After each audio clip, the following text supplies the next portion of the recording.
In a bid to enhance peace and stability in the region, the federal government of Somalia and Republic of Djibouti have pledged to strengthen cooperation in law enforcement. In a bid to enhance peace and stability in the region, the federal government of Somalia and the Republic of Djibouti have pledged to strengthen cooperation in law enforcement. The agreement was reached during the 46th anniversary of the formation of the Djibouti Police Force, which was celebrated in Djibouti City. The event was attended by Somali Police Commissioner General Sulub Ahmed Firin, alongside a delegation of other Somali dignitaries. The celebration provided an opportunity for regional security chiefs to engage in discussion on the best practices to strengthen partnership in combating crime within the region. General Firin, who displayed exemplary leadership and commitment to enhancing security and justice in Somalia, observed that the presence of the Somali delegation demonstrates the deep ties shared by the two countries in the security field. The need for sharing intelligence information among security agencies in the region, joint operations, capacity building, and tackling organized crime such as terrorism and other cross-border threats were some of the key issues discussed during the celebration. The agreement reached during the event is expected to boost collaboration between security agencies in the two countries, leading to enhanced security and stability in the region. Speaking during the event, General Firin emphasized the importance of cooperation between two countries in enhancing security, stating the security of one country is interconnected with the security of the other. He further added, "We must work together to defeat the common enemy, which is terrorism and other organized crimes." Djibouti's Minister of Interior, Hassan Omar Mohammed, also emphasized the need for collaboration, stating we need to work together and share intelligence information to be able to effectively combat cross-border crimes, especially terrorism. The collaboration between the two countries is crucial in ensuring the success of fight against terrorism and other organized crimes in the region. It is expected to boost the capacity of law enforcement agencies in the countries to combat crime and enhance peace and stability in the region. The collaboration is expected to strengthen the capacity of law enforcement agencies in the two countries to combat cross-border crimes and ensure safety and security of their citizens. The head of the African Union Transition Mission, Souf Mohamed Al-Amin, addressed the United Nations Security Council on the achievements made through the close collaboration between ATMIS and the federal government of Somalia in restoring peace and stability in the region. The head of the African Union Transition Mission in Somalia, or ATMIS, and the special representative of the chairperson of the African Union Commission, Souf Mohamed Al-Amin, addressed the United Nations Security Council on the achievements made through the close collaboration between ATMIS and the federal government of Somalia in restoring peace and stability in Somalia and the region. In his address, Al-Amin highlighted the progress made in dislodging Al-Shabaab militants from over 70 locations across Somalia in the ongoing offensive led by the Somali security forces, supported by ATMIS and other international partners, including the United States. The collaborative efforts between ATMIS and the federal government of Somalia have been crucial in restoring security and stability in the country. ATMIS has increased its mentoring activities to the Somali National Army and the Somali Police Force in preparation for the ongoing drawdown exercise in line with the UN Resolutions 2628 and 2670, which mandates ATMIS to hand over various forward operating bases or FOBs to Somali security forces. To date, ATMIS has handed over the forward operating bases of Marka Ayub, Haji Ali, Adale, and many more. This demonstrates the progress made in the drawdown exercise and the increased capacity of the Somali security forces to take over security responsibilities from ATMIS.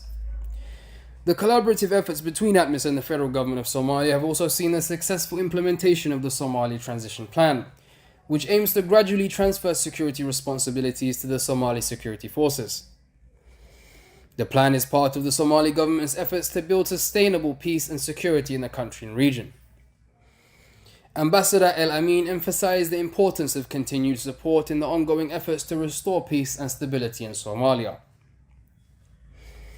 The achievements made through the close collaboration between ATMIS and the federal government of Somalia in restoring peace and stability in the country and region are a positive step towards building a peaceful and prosperous Somalia. The continued support of the international community is crucial in ensuring the success of these efforts and in building a stable and secure future for the people of Somalia. Reporting for Dalsan TV News, I'm Ahmed Abdurrashid Nourgese.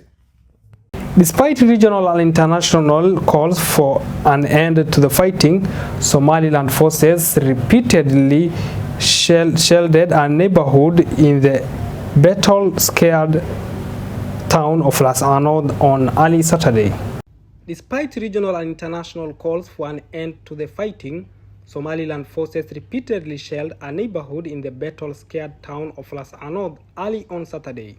According to local sources, buildings in the SSC forces-controlled areas were destroyed by shelling.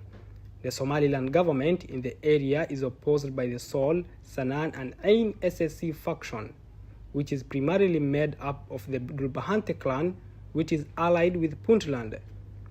Fighting between militia from the Dhulbahante clan in northern Somalia and forces from the self-declared state of Somaliland has been going on in the disputed city of Las Anod since February 6th. The city, also known as Las Anod, is situated between the neighboring semi-autonomous regions of Puntland and Somaliland. The city is under dispute between the two regions. Since the start of the conflict, 299 people have died, 1,913 have been injured, and more than 20,000 others have been displaced, according to information gathered from hospitals in Las Anod. Somalia's President Hassan Sheikh Mohamud has called on the United Nations Security Council to lift the long-standing arms embargo on the Horn of African nation. Somalia's President Hassan Sheikh Mohamud has called on the United Nations Security Council to lift the long-standing arms embargo on the Horn of Africa nation. The President made the appeal during a Security Council meeting, where he urged the international community to support Somalia's efforts to fight Islamist militants. The decades-long arms embargo has been a major challenge for Somalia's security forces, hindering their ability to effectively combat terrorism and other security threats in the country. The President emphasized that lifting the embargo would be crucial in helping Somalia assert its sovereignty and build a peaceful and prosperous future for its citizens. The President's call for the lifting of the arms embargo comes at a time when Somalia is facing a resurgence of Islamist militants, including the Al-Shabaab group. The group has been responsible for numerous attacks in Somalia, targeting civilians, security forces, and government officials. The lifting of the arms embargo would enable Somali security forces to acquire the necessary equipment to effectively combat the militants and other security threats in the country. It would also help to strengthen Somalia's sovereignty and promote stability in the region. The international community has been supporting Somalia's efforts to build a stable and prosperous nation. The United Nations and other international partners have been providing assistance in various areas, including security, governance, and humanitarian aid. The President's call for the lifting of the arms embargo is expected to receive support from the international community, as it is seen as a crucial step towards building peace and stability in Somalia. The lifting of the embargo would enable Somalia to effectively combat terrorism and other security threats and promote stability in the region. The international community's support in this regard is crucial in ensuring the success of Somalia's efforts to build a stable and prosperous nation. For Dalsan TV News, I'm Ahmed Abdurrashid Nourgese. Thank you so much for watching this edition of Dalsan TV. My name is Abdulrazak Ali. Have a lovely evening.